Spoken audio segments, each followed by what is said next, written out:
Later, 12th of January 2025. I keep getting the urge to sit at my desk and I keep ignoring it. I feel like I'm in a real mush spot today. Much mush. I did it. I followed the vision. I was sat in the chair. I love it. I picked up an old diary and was immediately filled with, it's difficult to describe. Maybe it's peace? No, too opaque. It's kind of lol, it's clearly hard to describe. I guess my diaries make me feel known, real, but to myself, it's evidence I've lived and I exist. Maybe that's ridiculous, but it's a very real feeling I have, that I'm not real, that I'm only briefly here right now. Maybe that's enlightenment, but it feels a bit too esoteric to be comforting, and I highly doubt I'm enlightened. I guess I feel like I move and I live and I meet people and then I leave.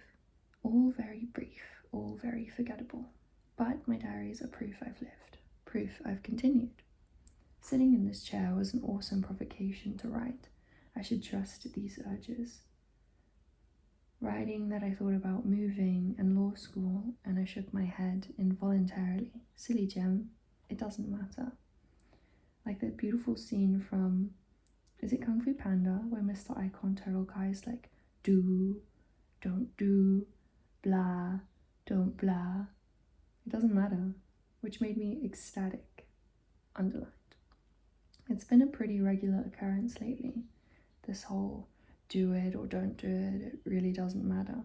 It's like I finally internalized that it doesn't matter. It's all just do or don't do. I cannot overstate how this left field silent alignment is such a quiet freedom for someone who spent their entire, not an exaggeration, life thinking what they did or didn't do would either be peace, joy, sunshine, rainbows, or certain death, abject pain, and endless suffering. Zero in between, and no get out clause either. Option, aka my eternal fate, resting solely on a decision made without knowing as to which future I'd ignorantly elect. Sounds hyperbolic. I believe those who know call it anxiety. Anywho, this whole do, don't do has the implicit warmth of you'll be fine either way, which is really what's so beautifully settling. Self-trust. She's new. And maybe correlated to a certain Miss Prefrontal Cortex? I don't know. All I know is reading these diaries is a really special experience for me, and I'm really glad I have them, and also happy I can keep writing. It's a beautiful thing. I've written this sentiment before, that this right here is it, the precipice of my existence, nearly 24. But one day I'll be 24, and then past it, hopefully. And this will be a page I gaze at rather than stab with present consciousness. It's also beautiful. Although I feel obligated to admit, as if I'm fine print, I don't know how many diaries I'll be allowed before I finally kick it. The Bleachers lyric, everything must die for anything to matter, comes to mind. I don't know if I take it, but I feel it right now, writing this encryption at least. I was worried I wouldn't have anything to say, and I think the desk has been a chiropractor of epic yet subtle realignment to a position where the words just tumbled out. I love that imagery. Yoren was playing piano but has since stopped. Paige is propped in her duvet. An angel from Calgary who got chilblains for the first time in her life in Scotland. She says it's the humidity. I'd agree. We just survived a severe, underlined, cold front. Awful. Comparatively tropical 10 degrees returning imminently. Anyways, now I've started, I feel the urge to tell you everything I've thought since the last time we properly spoke. The biggest update is all my stuff, bar a mug I painted at Charlie's 11th birthday, a framed scratch map, and my cane courtesy of my #quirky alma mater, is now with me in Scotland. Unpacking didn't take long. Some trinkets collected from my travels, memorabilia, childhood artifacts, etc., etc. Some clothes, some bags in the shape of an egg, a bear, that one I got in Nashville with Laura and her friend. It's all just stuff. For a second, I wanted to latch on and fill this place with stuff, but I'd actually rather go the opposite way, aka utilize my Depop and minimize.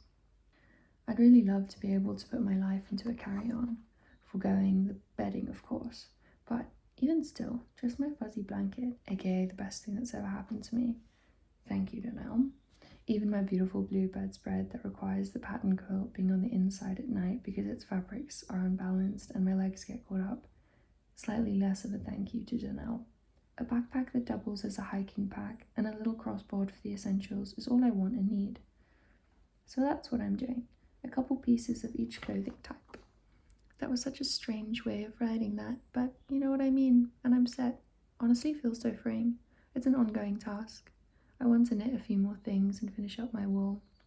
I have quite bulky hobbies, but alas, they are beloved to me. I just saw an excerpt on Pinterest from Richard Hugo, an essay on poetic theory, Triggering Town. I screenshotted it because I wanted to read it, the whole thing, but I also know it will join my screenshot graveyard. Well, maybe not now I'm writing about it. Anyways, he's talking about obsession and repetition, stating most poets write the same poem over and over. It's this sentence that really gets me though. Frost's statement that he tried to make every poem as different as possible from the last one is a way of saying that he knew it wouldn't be. It just made me think about us, all of us, and if we took moments in our lives for poems, I nod toward agreement. What feeling are we constantly recreating?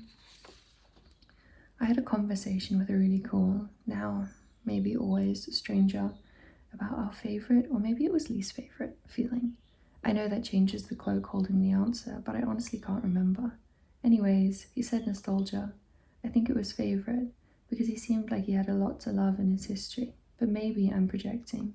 I said hope, but then I thought about how hope, if held perpetually, repetitively, at intervals put down and picked up again, can in actuality be quite crushing. To always be hoping. But I guess that's what my poems, my life has been, and it's true. I do often feel crushed, but then again, quickly, or sometimes eventually, or finally, hopeful. Hopeful again. I also think it's funny that his feeling was retrospective, mine so solemnly forward-facing. Our mismatched gaze say a lot about who we are to each other now. Nothing. And maybe who we were. Him, caught in a memory of a better woman, someone he loved, and me, someone looking to a future where I know what that feels like. Till next time, angels. All my love, Kate. That's on Prince shirt on Pinterest.